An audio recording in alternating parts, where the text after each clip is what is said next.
Bismillahirrahmanirrahim. Assalamualaikum warahmatullahi wabarakatuh.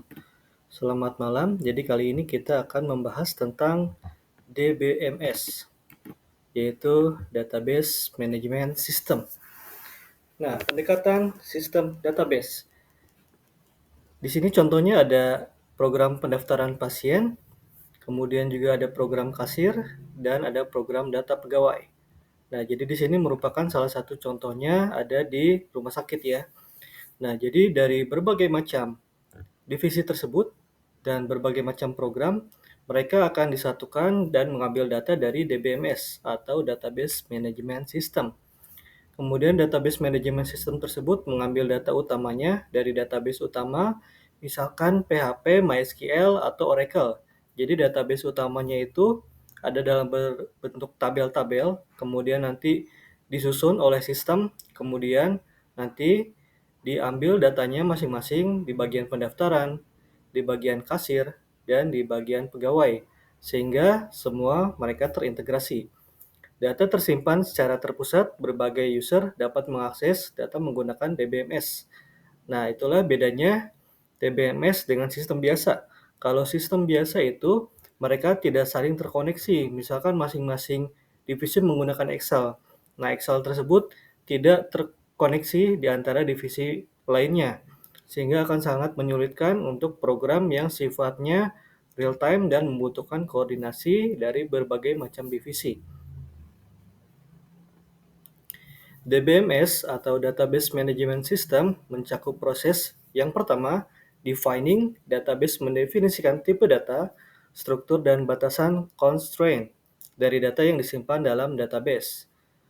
Kedua, manipulating, database mencakup berbagai fungsi dan query untuk mendapatkan data yang dicari, termasuk operasi insert, update, dan delete, serta dalam generate report data. Yang ketiga, sharing database dapat diatur untuk sharing multiple user dan program untuk mengakses database secara bersama-sama. Nah, jadi DBMS ini sangat kompleks dan sangat dibutuhkan oleh perusahaan-perusahaan. Yang pertama didefinisikan dahulu, apa saja data yang dibutuhkan oleh masing-masing perusahaan. Untuk kasusnya contoh yang tadi yaitu rumah sakit, maka didefinisikan misalkan nomor induk pasien misalkan. Jadi ketika ada pasien yang baru datang, mereka sudah punya database sendiri. Misalkan namanya Hilman, kemudian nomor pasiennya itu misalkan 1 sampai 8, ada 8 karakter sehingga memudahkan untuk pencarian. Beda dengan rumah sakit konvensional yang belum menggunakan database misalkan, mereka mencarinya itu misalkan ditulis namanya, ditaruh di lemari, kemudian ketika ada pasien tersebut datang, mereka mencari di lemari satu persatu, itu sungguh sangat sulit dan tidak efisien.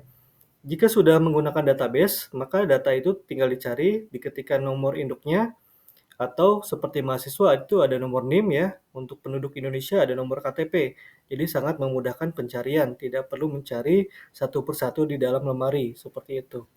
Manipulating database itu fungsinya ada banyak, atau biasa yang disebut CRUD, create, read, delete, dan update. Nah, kalau di sini ada insert, update, dan delete. Itu sama aja, jadi table tersebut bisa dimodifikasi. Seperti pasien yang pertama tadi, itu namanya bisa diubah atau ditambah misalkan. Kemudian untuk kondisi pasiennya, misalkan kondisinya masih sakit atau sudah sembuh, itu bisa diatur juga. Jadi database-nya itu sifatnya bisa dimanipulate atau diedit berdasarkan kebutuhan dan seiring berjalannya waktu. Kemudian sifatnya sharing juga, jadi antara divisi tersebut tadi bisa saling sharing. Misalkan divisi pembayaran, datanya diubah payment-nya berhasil di checklist. Nah, kemudian untuk di bagian pendaftaran diubah sudah selesai melakukan pendaftaran. Nah, untuk divisi lainnya bisa diatur sedemikian rupa sesuai kebutuhan masing-masing divisi. Nah, evolusi DBMS dimulai dari 1960. Produk database pertama kali muncul, teknologi yang digunakan model jaringan dan hierarki. Nah, di tahun 70, Relational Database muncul Oracle, Informix, Skybase, dan lainnya. Mulai menggunakan Entity Relationship Model atau IRM. Tahun 1980, Distributed Database, SQL Standard, ANSI, dan ISO, jadi sudah ada standarnya di tahun tersebut untuk penggunaan SQL. Object Oriented Database juga.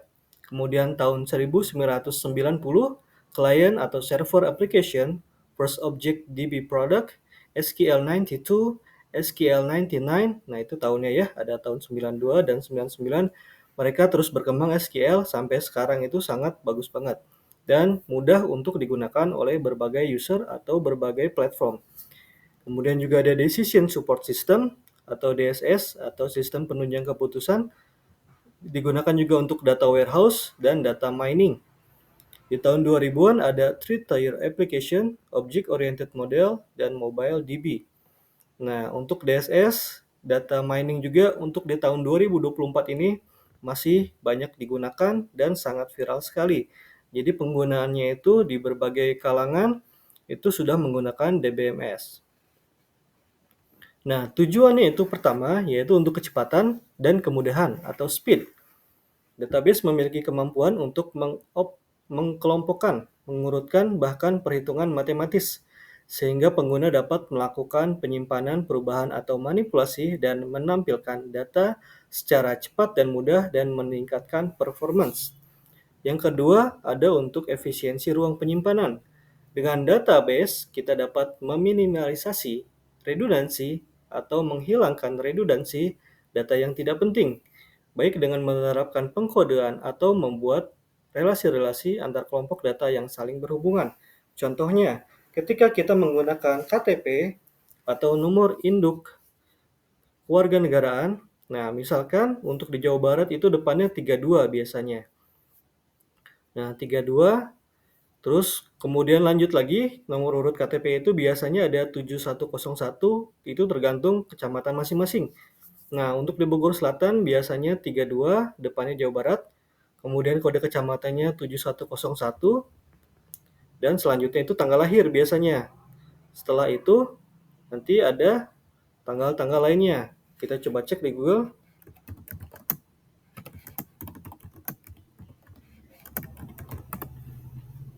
Nah, jadi KTP itu ada 16 digit kode yang masing-masingnya itu mempunyai arti. Nah, ini contohnya, kita buka. Nah, jadi untuk 31 itu kode provinsi untuk Jakarta. Nah, kabupaten atau kota, ini kodenya 75. Kode kecamatannya ini 07. Kemudian di sini tanggal lahir, dan di sini nomor urut. Nah, jadi teman-teman bisa cek KTP masing-masing.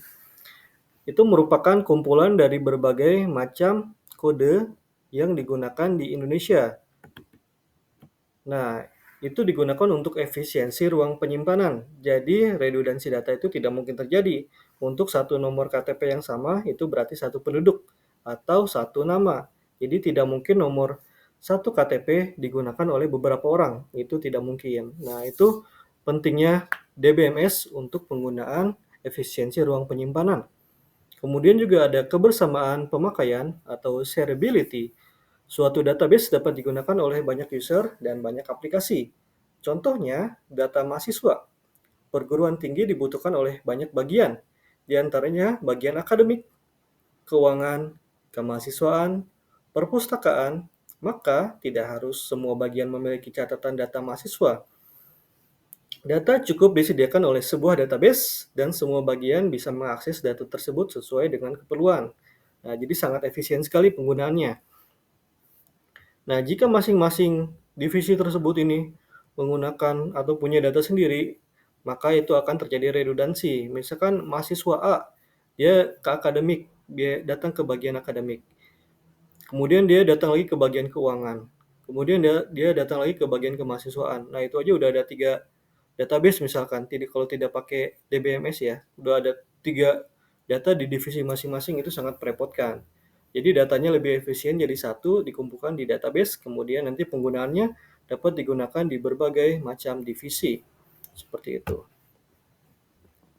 Lanjut lagi, yang kelima, menangani data dalam jumlah yang besar. Nah, kalau datanya masih kecil atau tertampung di dalam Excel, misalkan hanya di bawah 100 baris, itu masih oke. Nah, tapi kalau datanya udah mencakup skala nasional, secara Indonesia, 260 juta penduduk, itu sangat banyak. Maka membutuhkan database atau sistem yang lebih besar lagi. Sudah tidak bisa pakai Excel, jadi harus pakai database management system. Kemudian 6, meniadakan duplikasi dan inkonsistensi data.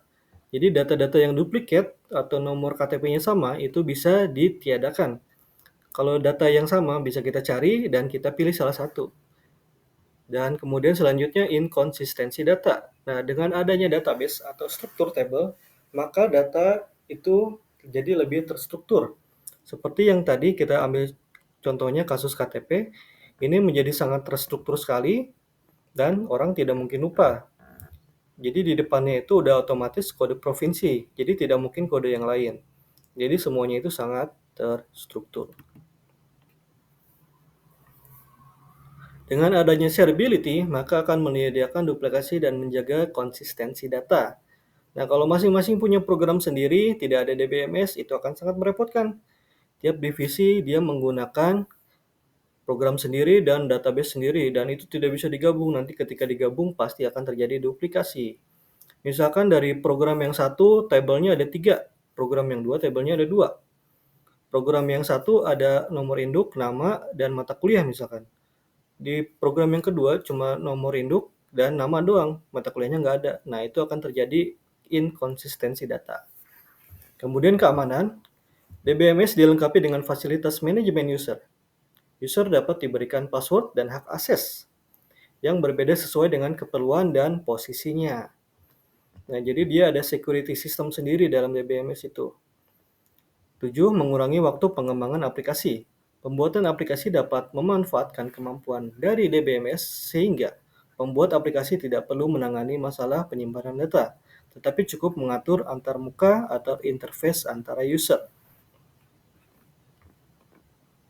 Nah, kelebihan DBMS ini menurut Abdul Qadir, 1. Lebih praktis.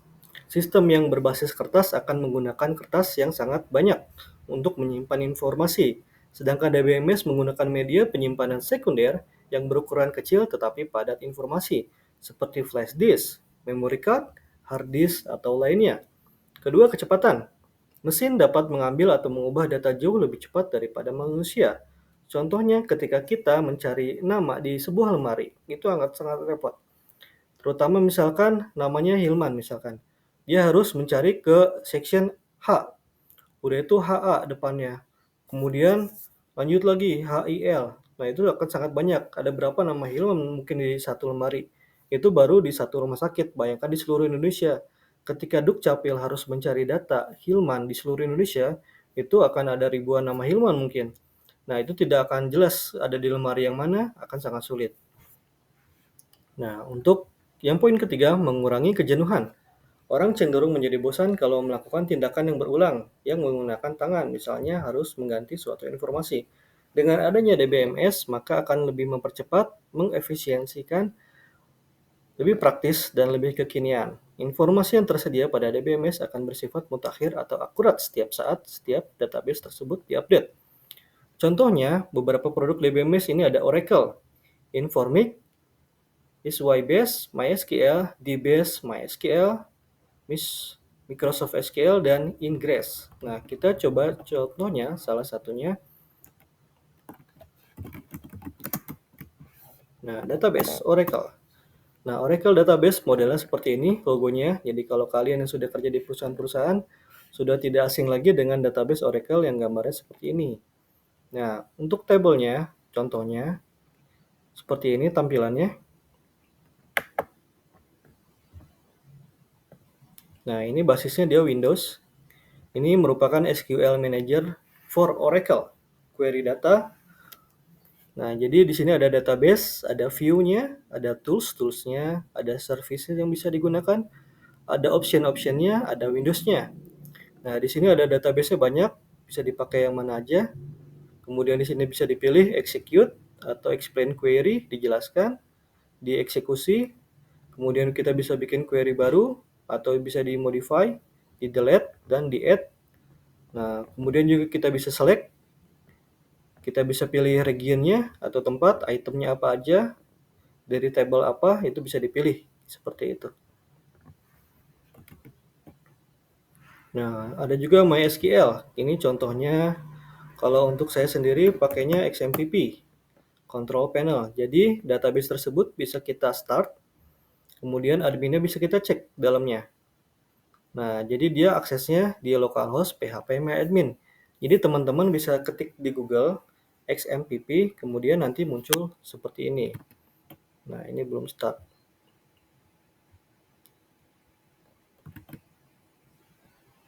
Nah, ini sedang error berarti. Nah, bisa juga pakai Apache-nya. Apache-nya juga seperti ini untuk dashboard-nya. Nah, untuk penggunaan database SQL juga, modelnya bisa pakai yang seperti ini.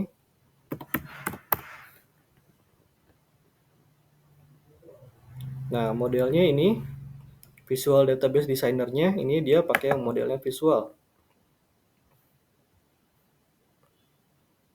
Nah, jadi keterhubungan antara database dapat dilihat. Nah, garis-garis ini merupakan keterhubungan. Jadi antara bisnisnya itu dapat berhubung dengan tipe lain. Misalkan di sini ada kontak tipe, di sini ada person, phone, ada telepon. Nah, dia modelnya INT atau integer, itu karakter nomor telepon 0857 misalkan.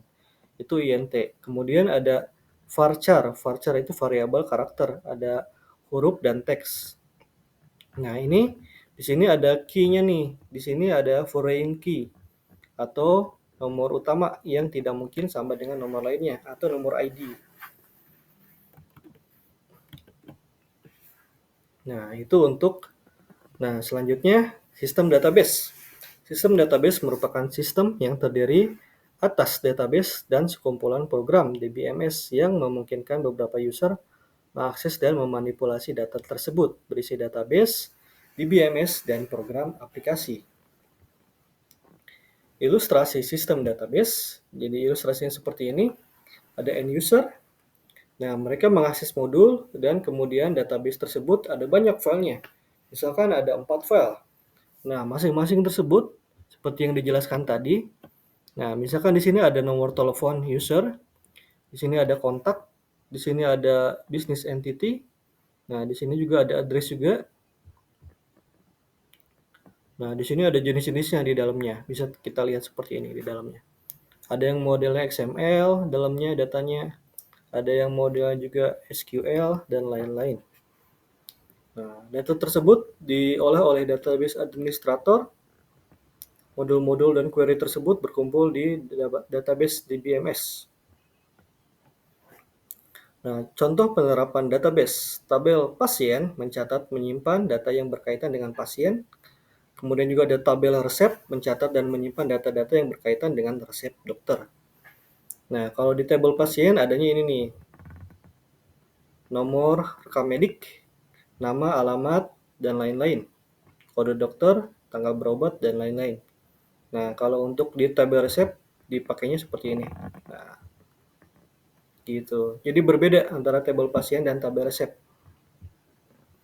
Untuk tabel resep dia mencatat dan menyimpan data-data yang berkaitan dengan resep dokter, resep-resep jadinya ya. Nah, contohnya seperti ini kalau sudah dijadikan tabel. Nah, nomor rekam medik ini mungkin jadi foreign key. Jadi key yang tidak boleh sama dengan nomor lainnya. Kalau nama pasien mungkin bisa sama dengan yang lainnya, tapi kalau ada nomor rekam mediknya itu jadi aman. Dia punya alamat, punya kota, ada umur, dan ada jenis kelaminnya apa. Kemudian di tabel resep ada seperti ini. Ada nama obatnya, ada kode dokternya, jumlahnya berapa, dan ada nomor rekam medik. Nomor rekam medik ini nanti akan saling berkaitan satu sama lain. Nah, jadi mereka terhubung, ada relation di antara mereka. Komponen dasar dari sistem database. Terdapat 4 komponen pokok dari sistem database. Data dengan ciri-ciri data disimpan secara terintegrasi, integrated. Integrated yaitu database merupakan kumpulan dari berbagai macam file dari aplikasi-aplikasi yang berada dan disusun dengan cara menghilangkan bagian-bagian yang rangkap atau redundant. Nah, jadi yang saling meniban atau saling sama itu redundansi, jadi dihilangkan. Data dapat dipakai secara bersama-sama, shared. Komponen dasar dari sistem database yaitu perangkat keras, hardware, terdiri dari semua peralatan perangkat keras komputer yang digunakan untuk pengelolaan sistem database, berupa peralatan untuk menyimpan, misalnya disk, tape, atau SSD, atau sekarang udah pakai cloud, udah pakai server, itu database-nya disimpan di sana. Peralatan input-output, misalkan keyboard atau layar, peralatan komunikasi data, jaringan internet, kabel, dan lain-lainnya.